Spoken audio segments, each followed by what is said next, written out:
Bonjour, donc on se retrouve aujourd'hui le 17 août, une date proche des vendanges, pour continuer dans notre démarche d'irrigation raisonnée, mais aussi maintenant Alain Deloire nous aide dans la définition de la date de vendange fonction des vins que l'on veut produire.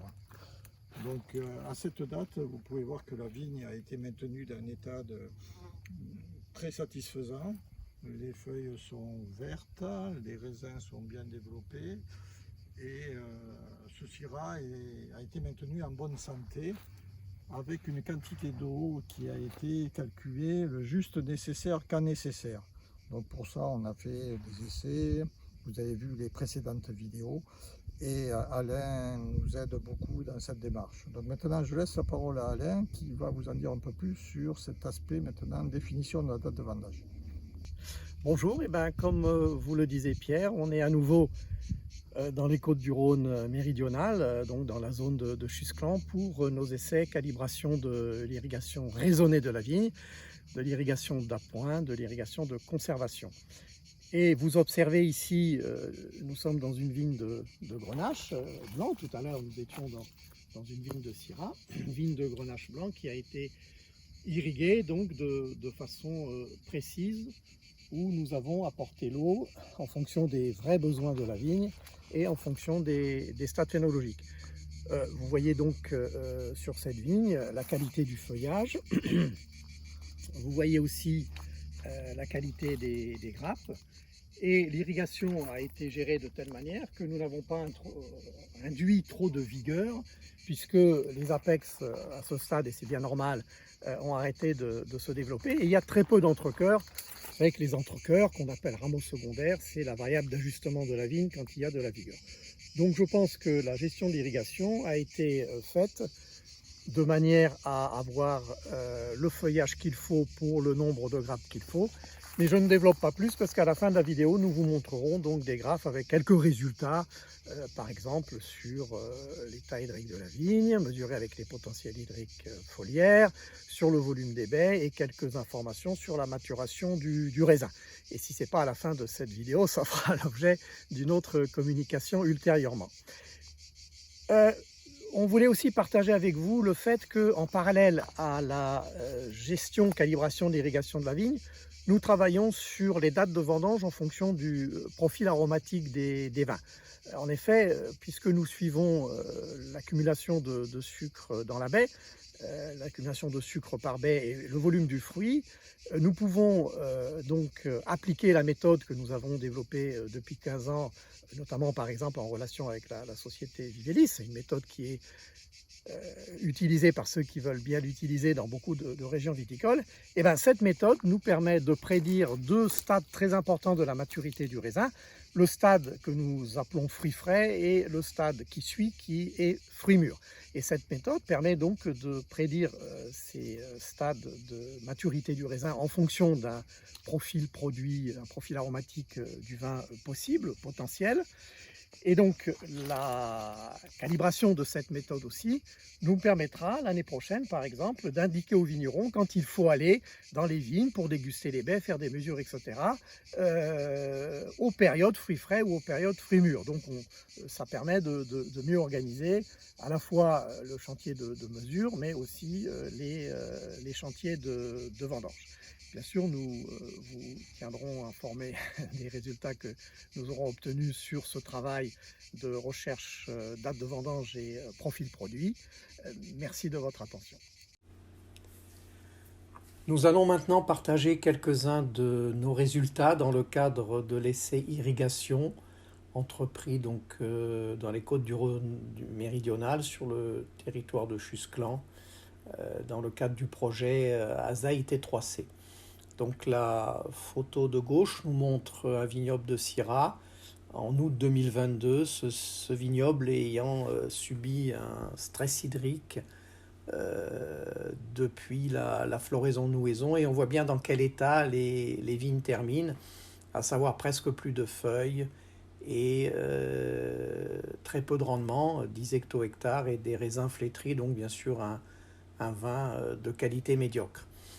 Ce même vignoble, en août 2023, est montré sur la photo de droite, et l'on voit toute la différence que nous avons obtenue à partir d'une irrigation maîtrisée, d'une irrigation raisonnée, d'une irrigation donc de conservation. Nous avons apporté donc environ 60 mm d'eau en 4 fois. Et l'on voit clairement la différence, ne serait-ce que sur cette photo, en termes de qualité de la végétation, de la canopée. Bien sûr, nous réalisons un certain nombre de mesures, à la fois au niveau du sol, au niveau de la plante, que ce soit sur le feuillage ou au niveau du raisin. Et bien sûr, nous regardons aussi la demande climatique, en particulier l'évapotranspiration, la transpiration du vignoble. Et nous réalisons, comme je vous le montrerai à la fin, des bilans hydriques simplifiés. Cette figure parle d'elle-même, elle montre donc le poids frais moyen d'une baie à la vendange en 2022, à la fois à la vendange mais à la fois aussi le 18 juillet, et donc à la vendange aux alentours du 25 août, et en comparaison à 2023, où on a 4 dates de prélèvement de baies, et où on voit bien ici que ce vignoble a tout à fait récupéré, y compris en termes de développement de la baie, en termes de poids moyen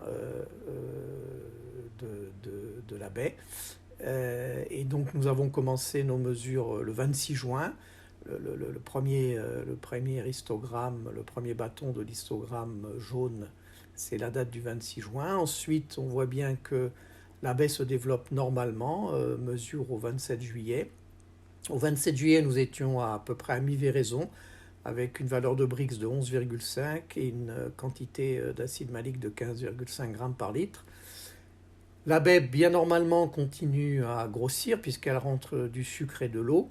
Et donc on a une mesure au 9 août de 1,44 grammes et une mesure au 17 août avec un poids moyen de baie de 1,68 grammes, ce qui est tout à fait convenable pour de la Syrah si l'on veut faire un vin de qualité. Le 17 août, en référence, donc nous étions à peu près à 22 Brix avec une valeur d'acide malique inférieure à 4,3 grammes par litre. Et c'est bien normal parce que quand la baie charge ses sucres, eh bien en même temps la concentration d'acide malique diminue très fortement jusqu'au plateau de chargement en sucre. Et ensuite cette concentration d'acide malique continue à diminuer légèrement après le plateau de chargement en sucre. Donc je rappelle qu'en théorie, le plateau de chargement en sucre est atteint aux alentours de 10% en alcool, ce qui équivaut à peu près à 18-20 Brix. Cette figure nous montre des valeurs de potentiel hydrique foliaire de tige, mesurées le 17 août de cette année. Et l'on voit clairement de gauche à droite que les Syrahs irrigués sont en contrainte hydrique modérée, et c'est ce que nous souhaitons puisque nous avons une irrigation raisonnée entre guillemets d'appoint, une irrigation où l'on cherche à maîtriser la vigueur et le volume du fruit, mais néanmoins avec comme objectif de faire les rendements de l'appellation ou un petit peu moins, c'est-à-dire aux alentours de 40 à 45 hectolitres par hectare. Et nous verrons à la vendange ce que ces irrigations d'appoint ont donné, à la fois sur la Syrah, mais aussi nous suivons du Grenache blanc.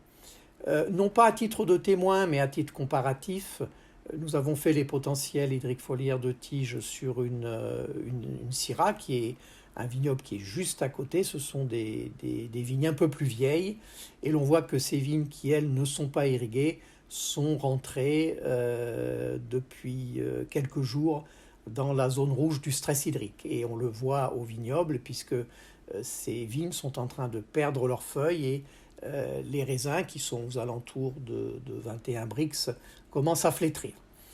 Et donc le dernier résultat en vert, c'est le grenage blanc irrigué, qui lui est dans une sorte de confort hydrique, mais sans exagération, puisque cette vigne de Grenache a reçu une irrigation supplémentaire par rapport à la Syrah. Et effectivement, pour la production de vin blanc, enfin, suivant les objectifs de production et de qualité de vin, les cépages blancs ont généralement besoin d'un petit peu plus d'eau. Bon, ce tableau d'un premier abord est peut-être un peu compliqué à regarder, mais néanmoins, c'est intéressant de constater. Alors, on peut toujours discuter des chiffres et de la manière de calculer les choses, mais le pourcentage d'eau apporté par irrigation correspond seulement, si j'ose dire, à peu près à 30% de la transpiration du vignoble. En termes de bilan hydrique simplifié, c'est-à-dire pluie plus irrigation moins ETP, vous voyez donc qu'on est largement négatif. En millimètres, on est à 430 millimètres. Et en termes d'apport d'eau, on est en totalité, depuis le mois d'avril jusqu'à fin juillet, on est sur un apport de 63 millimètres, ce qui est tout à fait raisonnable par rapport d'une part à l'évaporation générale, l'évapotranspiration générale, et par rapport aussi à la transpiration du vignoble. Alors bien sûr, quelques pluies entre avril et juin, quelques pluies sont venues compléter ces apports d'eau pour un montant de 172 millimètres. Enfin, si on fait la somme pluie plus irrigation apportée, on reste quand même par rapport à l'ETP général en négatif. Donc on est ici vraiment sur une irrigation de compensation, et en tout cas, bien sûr, sauf à vouloir produire 20 ou 30 tonnes par hectare, on n'irrigue jamais à l'équivalent de l'ETP. On applique toujours un coefficient de stress, ce que nous avons fait. Merci pour votre attention.